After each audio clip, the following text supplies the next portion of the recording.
আলহামদুলিল্লাহ, কাজীবাড়ি হইতে প্রেমবাগান পর্যন্ত ঢালাইয়ের কাজ চলমান।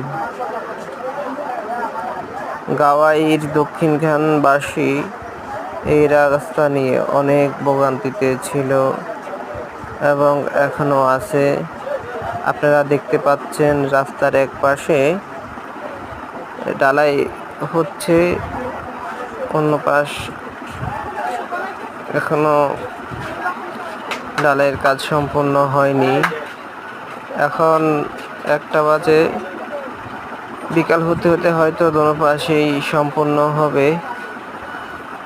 আপনাদের সবাইকে অনেক অনেক ধন্যবাদ।